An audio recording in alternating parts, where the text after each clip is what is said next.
Consulta por aumento de su disnea que se hace frente a mínimos esfuerzos. Disnea de cúbito, no disnea paroxística nocturna. Niega Angor, no palpitaciones. Al examen físico lúcido, polipnea de 28, bien perfundido. Cardiovascular, ritmo regular, 100 por minuto. Soplo sistólico en foco mitral 2 en 6. Primer ruido disminuido, presión arterial 11,7. Hepatalgia, no ingurgitación yugular ni reflujo hepatoyugular. Edema bimaliolar blando, relleno capilar normal. Floro pulmonar, polipnea de 28, estertores crepitantes vivasales. De la paraclínica, sodio 135, potasio 4 miliequivalentes litros, creatininemia 0,9 miligramos en porcentaje, y péptido natriurético, ¿no? 800. Está. Después la primera, ¿qué diagnóstico fisiopatológico realiza y cómo la antes de las preguntas. ¿Cuál es la función normal del corazón?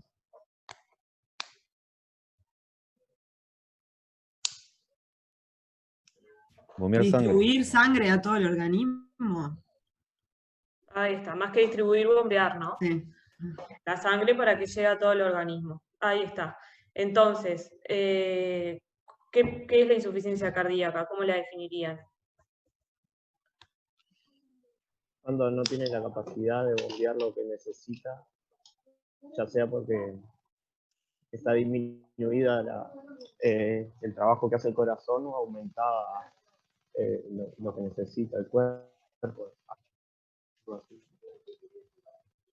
Ahí está. La insuficiencia cardíaca podemos definirla como el estado en el que el corazón no es capaz de bombear la sangre para mantener el gasto cardíaco acorde a las necesidades de los tejidos, que puede ser eso, como vos dijiste, en reposo o en el esfuerzo por aumento de las demandas, ¿tá? O logra esto, pero a expensas de trabajar con un aumento de las presiones de llenado, ¿tá? Entonces eso sería la definición de la insuficiencia cardíaca. Y en este caso, entonces, este paciente, en la primera pregunta, ¿qué diagnóstico harían? Nosotros dijimos que haríamos el diagnóstico de una insuficiencia cardíaca aguda descompensada, y después, bueno, por las diferentes clasificaciones, cómo se va clasificando. Ahí está. Está bien. Tiene una insuficiencia cardíaca, que podemos clasificarla desde el punto de vista temporal como sería más bien una insuficiencia cardíaca crónica descompensada, ¿no? O sea, este paciente ya tenía alteraciones previas y se descompensó ahora. Sí, tienes razón. Después, bien. Claro, después podemos decir que es normotensiva. Bien. Después con una FEBI reducida, porque no pasa el 40. Ahí va, que FEBI reducida entonces sería menor a 40. ¿Y conservada? ¿Cómo sería? ¿Qué porcentaje le llamamos conservada? Entre 40 y 50 era. No, entre 40 y 50 es una FEBI intermedia, conservada es mayor a 50. ¿Está? Entonces, la FEBI mayor a 50 es conservada, menor a 40 es reducida, y entre 40 y 50 es intermedia. ¿Está? Que eso es una cosa, el tema tiene muchas implicancias desde el punto de vista del tratamiento, porque es muy diferente el tratamiento de un paciente con insuficiencia cardíaca con FEBI conservada que con una FEBI reducida. Está el tema de esa FEBI intermedia entre 40 y 50, que bueno, que las distintas sociedades científicas no llegan a un acuerdo, y bueno, y se proponen distintas cosas, pero es como algo, esa FEBI intermedia da lugar a mucha discrepancia, digamos, entre las distintas opiniones, ¿tá? Pero bueno, lo que se tienen que quedar es que, digo, es algo que está en constante cambio también, esas clasificaciones, pero bueno, por ahora menor a 40 es reducida y mayor a 50 conservada, y entre 40 y 50 intermedia. Bien. ¿Qué otra clasificación hicieron? Después también por la congestión y la perfusión periférica, podemos decir que es fría y húmeda, porque tiene síntomas de corazón derecho, que no sé si está bien igual, tengo mis dudas ahí. ¿Por qué? A ver, ¿en qué te fijas para decir que es húmedo o seco?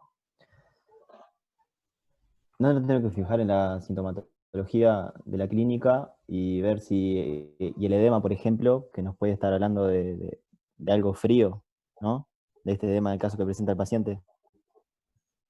Ahí está. O sea, si el paciente presenta edema, decimos que es húmedo, ¿tá? Ya sea edema pulmonar, que se manifiesta con la disnea, o edemas de miembros inferiores, ¿tá? Entonces, siempre que hay edema es húmedo, y cuando no hay edemas, decimos que es seco. Entonces, en este caso sería húmedo, ¿tá? Porque tiene edemas. Y después, ¿en qué te fijas para decir si es caliente o frío? Es que yo pensé que te fijabas en caliente o frío en el edema. No, lo que dice los edemas no son de que habla, a ver, en el examen físico, Dice, bueno, no encuentro. a ver, yo toca. Dice edemas bimalolares blandos. Y después dice relleno capilar normal, que eso quizás puede ser después lo otro. Ahí está. Los edemas que a veces se describen clásicamente como blandos, blancos, fríos, indoloros, lo que tratan es de, esa descripción, lo que trata de decir es que no es el edema, por ejemplo, de un esguince de tobillo, que da un edema, lo que se le llama caliente, porque tiene además rubor, todos los signos de inflamación, ¿no? Rubor, calor y edema, y es un edema de miembro inferior por un evento traumático. En cambio, los edemas de miembros inferiores por de etiología cardíaca, como es en este caso, son esos edemas que se llaman blancos, blandos, fríos, indoloros, porque no tienen, digamos, ninguna de esas características, o sea, no dan dolor, no tienen inflamación, entonces es para hacer la diferencia entre uno y otro. Es por eso que se llaman fríos, ¿tá?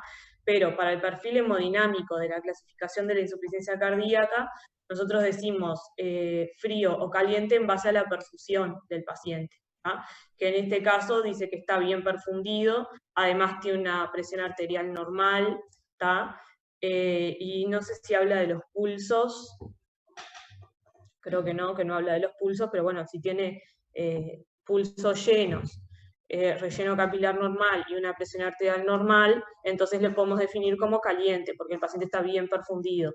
En cambio, porque por ejemplo está hipotenso, tiene un relleno capilar lento, pulso fino, ese decimos que es frío. ¿Tá? Entonces, en este caso, ¿cómo lo clasificarían? Caliente. Ahí va. Entonces, caliente y húmedo. ¿Tá? Que es el perfil de presentación más frecuente. Bueno, yo sé que no estudiaron nada para esta clase porque están todos con el parcial, pero por lo menos préndanme las cámaras, no sean malos. Porque si no es un embole dar una clase viendo solo cuadraditos negros. Vamos arriba, ahora sí. ¿Qué más entonces de la clasificación?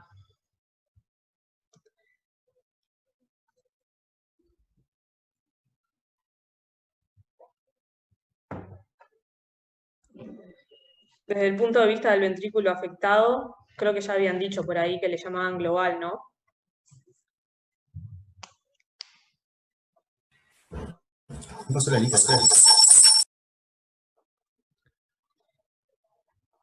¿Qué pasó?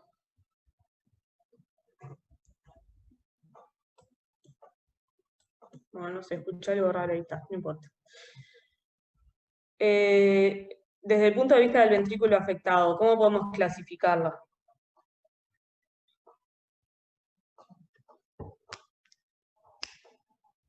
No es muy complicado, ¿no? O está afectado el ventrículo izquierdo, no o es el derecho, no es el o los derecho. dos.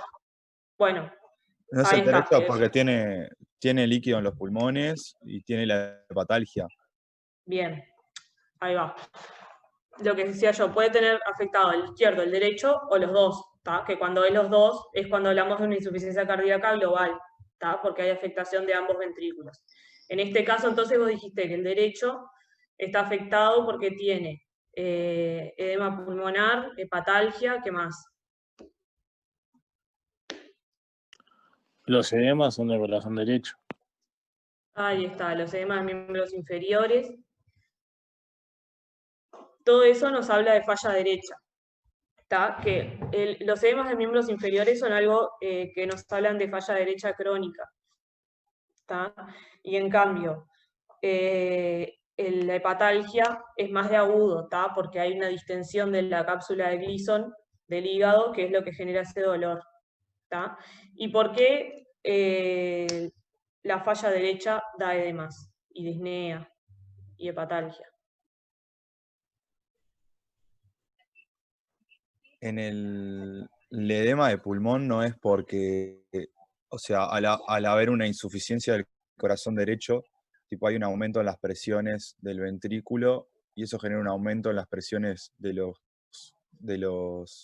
capilares pulmonares y eso genera que haya como o al revés, ¿no? No, eso es el ventrículo izquierdo. Ah, o sea, lo de la hepatalgia. No tiene que ver por el retorno venoso, en verdad, que se da, por ejemplo, en el edema